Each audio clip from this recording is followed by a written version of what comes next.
where we review all the best sports clips from around the world. If this is your first time checking out a video, please do consider subscribing. We are building an amazing community here, and I would absolutely love to see you part of it. I want to build something that we all genuinely feel connected to, something that we're really excited to be part of, and I think we're well on our way to doing it. So without further adu, let's get to it. We're watching a clip of First Things First, talking about Chris Broussard's under duress list, the Bud list. There's not a lot to say at the top of this video because I have no idea who he's going to put up there. And considering we're still kind of talking football, we're kind of talking basketball, it's like I have no idea who he's going to put up with. During the football season, and we know what games and the narratives that are going into it, it's a lot easier to predict. But with this, I honestly have no idea. So I'm really curious to see. So let's just jump right into it. Here we go. I need some motivation after that. This one is highly motivational, Nick. All three, no indictments, just motivation. All right, so let's start with Luca Doncic, as you see. Luca, just like I called Patrick Mahomes Jordan-esque, the first to ever do it, now it's stuck to him. I was the first to call you, I believe this, Nick, the first to call you Luca Legend. That one is true. Luca Legend, right? In tribute, he's the new age Larry Bird. Yes, he's a new age version of Larry Bird with one difference, at least so far. Larry used to win. All right, Larry. Now, and you can't say, oh, yeah, he was with Boston. Well, Boston, they won 29 games a year before Bird got there, and 61 his rookie year with essentially the same team. And then his second year, he won a championship. By year 6, or in his 6th year, completing his 6th year, he had 2 of his 3 championships, all right, and 3 trips to the NBA Finals. Luca, you are now in your 6th year, got to a conference final, but really not near a championship. So, Luca, I am calling on you. You're the 7th seed right now. You're better than this. Nick said you could win the MVP. I believe it too, but not as a 7th seed. Not when people feel like you're underachieving. All I'm asking, I know you don't have the best roster in the league, but you got to get up to that 5th or 6th seed. By the time the playoffs start, get to the 5th or 6th seed, make a deep run in the playoffs. Even if it ends in the 2nd round, you got to be in the hunt. It's got to be like a tough 6, maybe 7 games, and you get ousted by a team that could win the championship. We could live with that. All right, so, Luca, here's the last thing I'll say, Luca. I love your game, but learn how to move without the ball. Sure. Learn how to get off the ball, maybe set some screens, talk on defense. You're not going to be a great defender, we get it. But Luca's got to add some things, too. So I think he should be working on that, too. So a couple things on Luca before we move on the Bud list. One thing, to be fair to Luca in reference to Larry Bird stuff, you're right about how great Larry was instantly. But Luca in year 6 is not that much older than Larry was in year 2. Larry was like 22, I think, when he entered the league. Exactly. And so Luca's, we assume, going to play far longer than Larry did. Here's my concern for the Mavs as a whole. We know the way they're built, especially with Luca and Kyrie. They're not going to ever be a great defensive team. Right at the break, they were like 19th in defensive rating. I think they would happily take if they could somehow be right around league average, right around 15. The problem is they're only 11th in offensive rating. The only way this thing is going to work is if the second half of the year, the last third of the year, really, this is a top 5 offense. With those 2 guys, it's got to be. Kyrie's missed 22 games, right? So if he's healthy, that's a big It's got to be a great offense, and I think Luca has proven that if the Mavs are locked into, for example, the 6th seed, I don't know if that's going to happen, but say in the final week of the year, I think you would have teams trying to dodge them. I think you would have teams saying we would rather play a lot of the teams we could rather than have to face that guy in a playoff series. Because even in the playoff series, he's lost. He's been such a killer. They're not, honestly, as great as Kyrie is, I think they were better before that trade. And I think as we've seen now him with 30-something games, I think so too. And so they got some work to do. A lot of people around the league, they compare Luca to James Harden. It's a compliment because Harden's great, but you know what I mean? Like ball dominant, you're not going to win it. Well, but I mean like the one-man show, that type of offense. All right, at number 2, we're going to go to the NFL. Justin Fields. Justin, I get it. I get it. Justin Fields, he's saying Caleb Williams. Caleb Williams? I was Caleb Williams. That's what he's saying. All right, he's saying Caleb, sophomore year, threw for 42 touchdowns, 5 interceptions. Caleb Williams. I threw for 41 touchdowns, 3 interceptions my sophomore year. Caleb had a career passer rating in college 169. Mine was 179. I was Caleb Williams, so what are we talking about? All right, then he's saying I've had 2 head coaches in my 3 years in Chicago. I've had 2 offensive coordinators in my 3 years in Chicago. And I'm the problem? I get it, Justin. Here's the thing, though. You got to be mature about this. All right, and scrubbing the Bears off your Instagram is not really being mature. Even if I buy, I'm not saying I do, but even if you buy the excuse, Nick, of, I just didn't want them on my timeline, which might be, I get it. You don't want to see all this stuff about you and them cutting you or moving on or whatever, but it's still not a good look. And you should know by now that it's going to be taken the wrong way, even if you meant it differently. So what I'd say, Justin, is look at the bright side. That's what I'm trying to motivate you. If you get traded, then you are going to a team that absolutely wants you, and a team that most likely has had a good quarterback since the 1940s when Sid Luckman played, and a team that will build around you. If they trade for you, Justin, they're saying, okay, we're going to build around this guy's strength. So it could be a good situation for him, Nick, if he ends up somewhere. So look at the bright side, Justin. I do believe him. And I like Justin, but I don't feel like Justin Fields is being done wrong. He's had 3 years, 2.5 as the starter. I know he's missed time.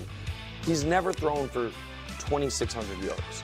He's never thrown for 20 touchdowns.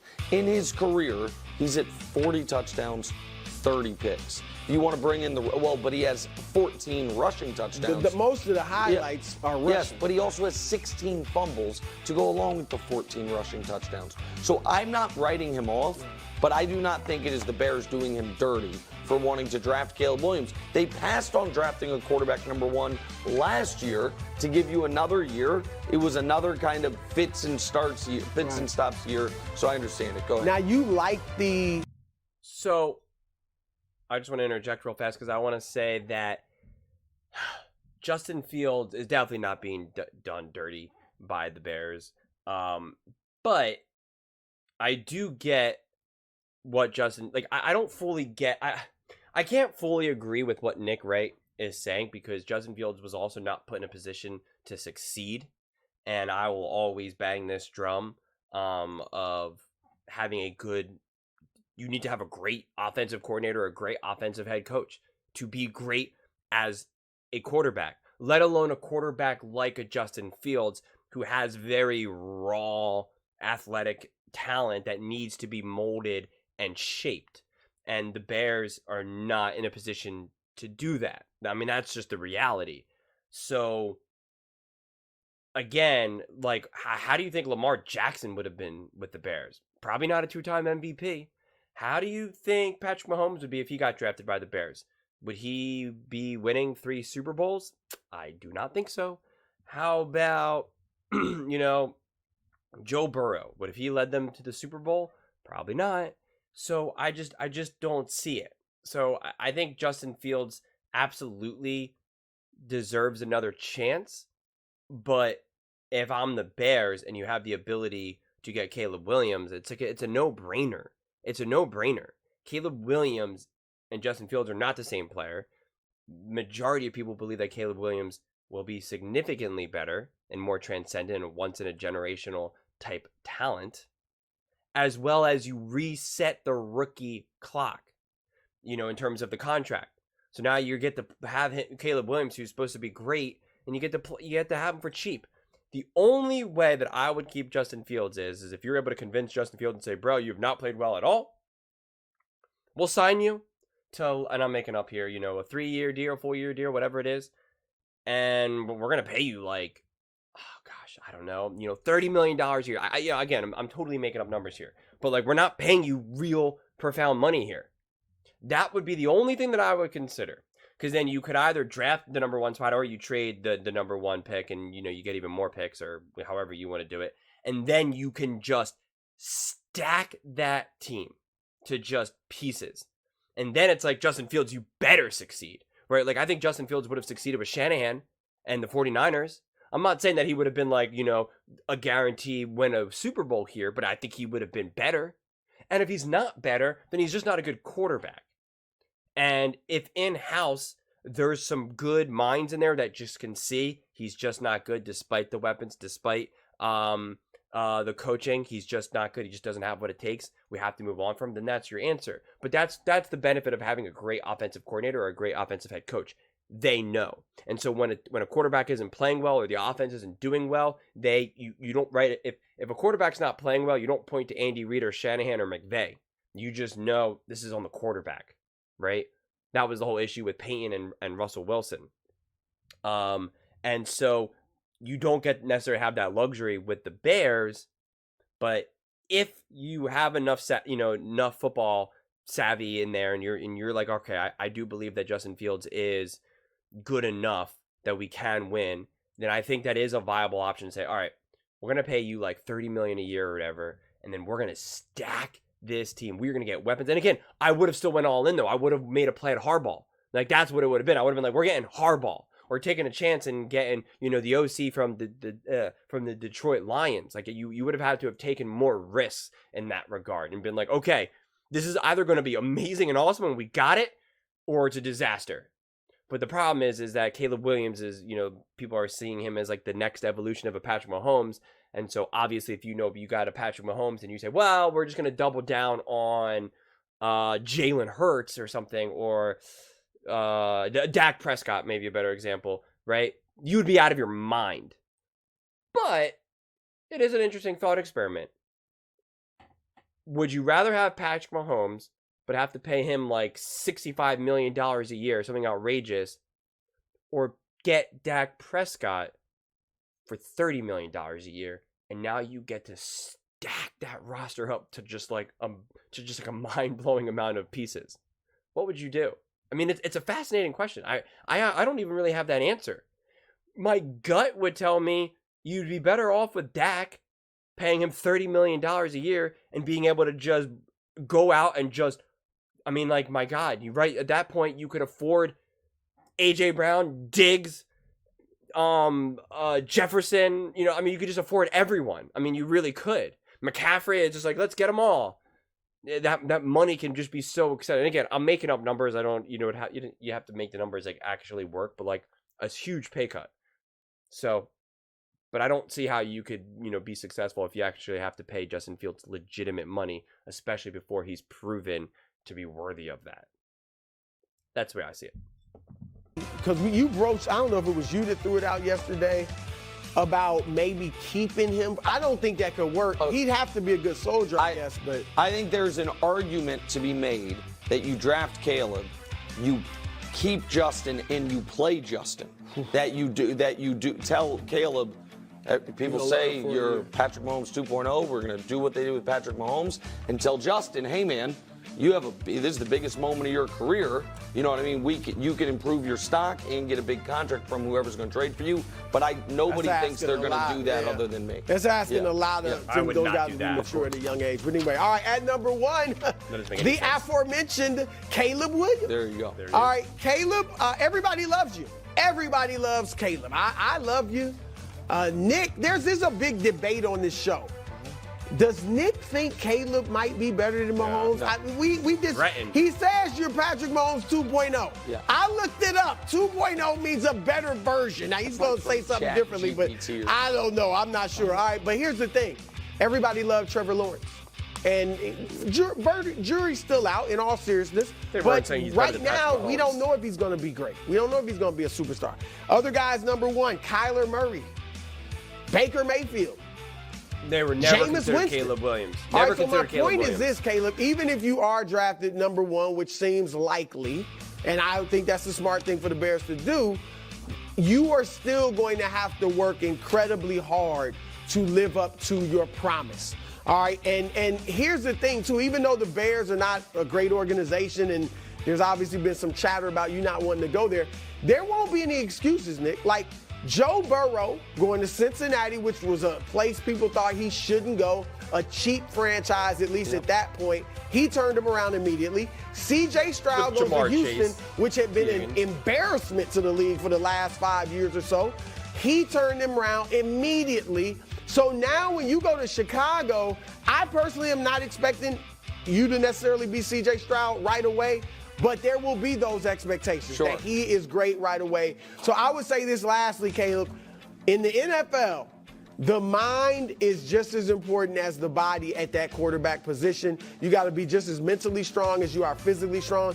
The study habits are just as important as how far you can throw the football, how fast your legs can move. I do believe in you, Caleb, but it's going to be a lot of hard work. So I just want to kind of defend number 1 overall picks for a moment on this before I add someone to the Bud list. Yeah, I agree. We had a stretch where teams just whiffed on it all the time. Tim Couch was the wrong pick. Alex Smith instead of Aaron Rodgers, that was the wrong pick.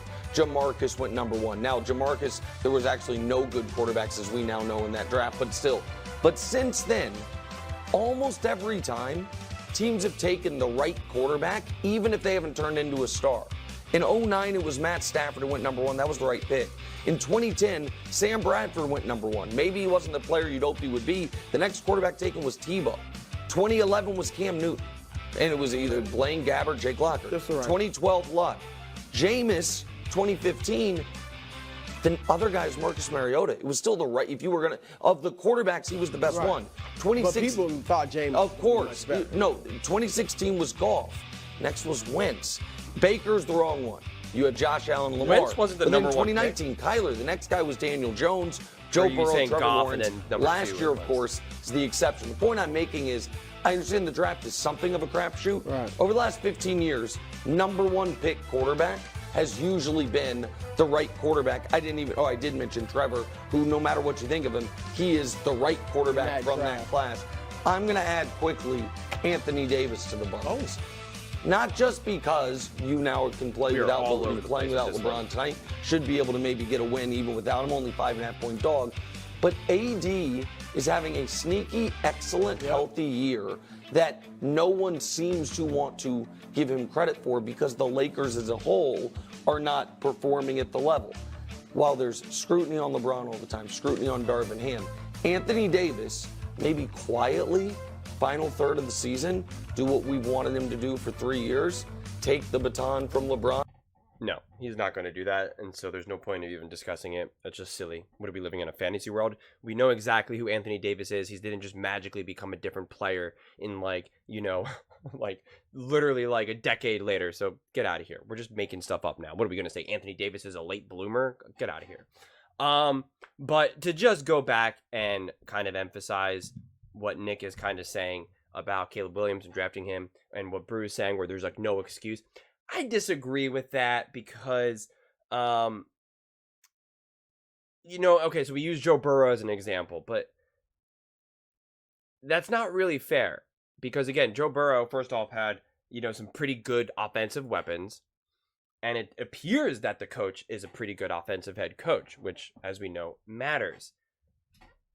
But Caleb Williams going to Chicago, who's now really have just been terrible, and doesn't have a true offensive head coach, a true established one that we know that can legitimately make moves.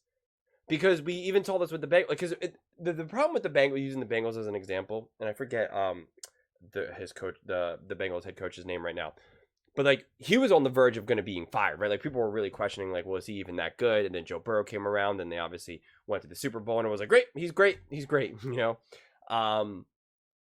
But then it was then we kind of went back to the question of well, is he actually really the guy?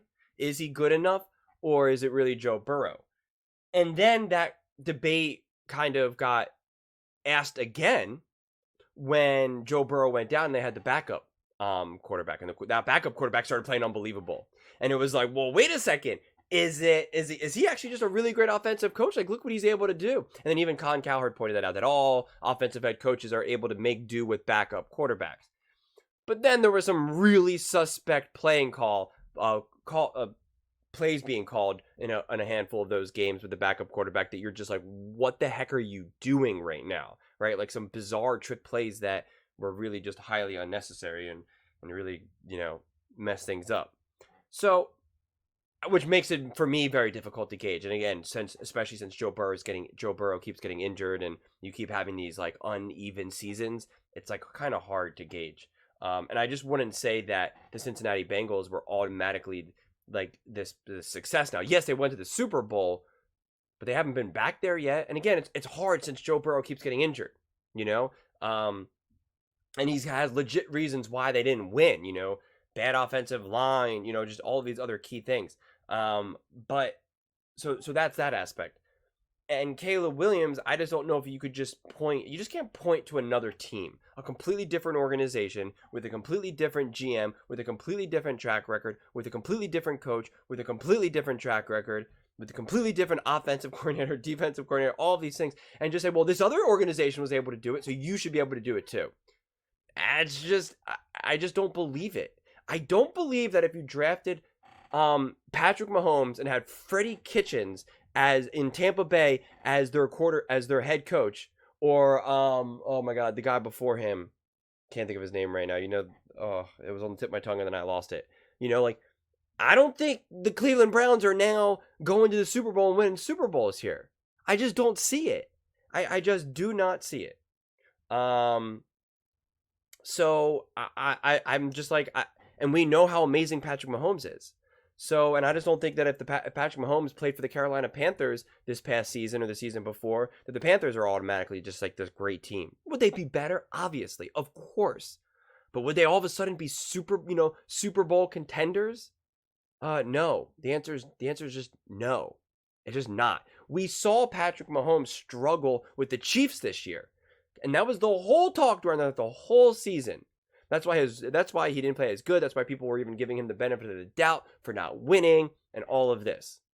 So now you're going to have him go to an even worse team and expect him still to be able to win? Yeah, if that was the case, then the Chiefs this year would have won with even by more points. They would have beat the 49ers even more then, if that was the case. He can't beat the 49ers in the Super Bowl with the worst team. Because how's that really actually possible then? Like the points don't matter. If he beat the 49ers by like 14 points and then he went to worst team, then you could say, okay, well, if he goes to a worst team, they just give up 7 points and now you beat the 49ers by 7, right? That would make sense. But they just snuck on by. So if you give him a worse team, then it's pretty easy to imagine that they would not have won. So again, why are you putting that on Caleb Williams now to go to noticeably worse teams with noticeably worse coaching staff, and then there you go? I don't see it personally. And not to say that he can't, and it's not to say that the Bears haven't made concrete decisions to improve their team, right? So I'm not saying that, but I guess the real point that I'm trying to drive home is that the success or the failure is not just all on Caleb Williams. Obviously, if Caleb Williams just plays poorly, then you obviously put blame on him, right? Like that's obviously, goes without saying. But this idea that it's just like that the ball is completely in his court, that it's just completely, he is in control of his own destiny as to whether or not the Bears this next season are either good or not, I don't buy. That I don't buy, personally. But it's definitely going to be really interesting to see, and I'm really excited to see Caleb Williams, quite honestly. So hopefully, hopefully he could just stay healthy, honestly, and we don't get robbed of a first year exciting season with him. But those are my thoughts. I would absolutely love to hear yours. Remember, I read every single comment. So if you think what I'm saying is the most ridiculous thing, please let me know in the comments below. If you think what I'm saying is the most amazing thing, then also please let me know. Either way, let's get into some discussions. Let's get into some fights. But ultimately, let's just have some fun. And please do consider subscribing. We are building an amazing community here, and I would absolutely love to see you part of it. I want to build something that we all genuinely feel connected to, something that we're really excited to be part of, and I think we're well on our way to doing it. And definitely please do give this video a thumbs up. It really, really does help with the visibility and the algorithm, and I would truly, truly appreciate it. Thank you so much, and see you next time.